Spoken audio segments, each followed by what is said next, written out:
A small voice spoke up at tonight's Rock Island City Council meeting. Can I not have my floating ring in the pool?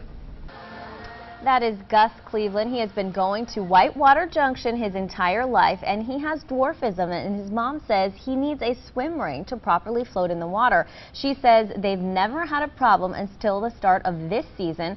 That's when she was told the ring isn't Coast Guard compliant. Now she says it's turned into a month-long battle with the city. That's tonight's top story. Local 4's Tahira Rahman joins us in our studio with why park officials say it's for Gus's own protection. Tahira? Tiffany, Cassandra Cleveland says the summer is short and she just wants her son to be able to swim safely. She says the issue is an ADA violation and has now filed a complaint with both the city and state human rights commissions. Gus Cleveland has been splashing at Whitewater Junction since he was just 10 days old. But on May 25th, things got complicated. He got in the water with his ring, and that's when we found out that they have a rule that they're only allowing U.S. Coast Guard approved life jackets.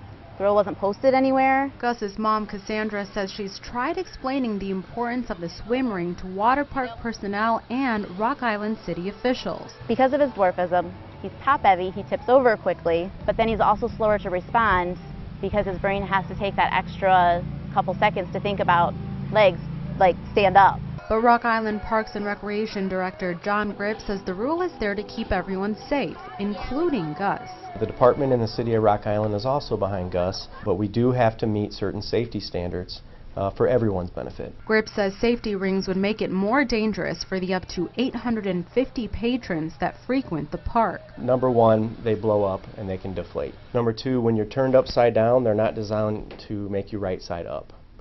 And it gives people a false sense of security. Cassandra says she understands the risk of a life ring, but has spent hours researching and testing other devices with her doctor. None work for her 5-year-old son. Either the weight was wrong, they wouldn't fit him, they were overly restrictive. Gripp says their policy against swim rings has always been there, but only loosely enforced until now. Cassandra says officials should be able to make an exception when it's medically necessary. ADA does require them to make reasonable accommodations to policies.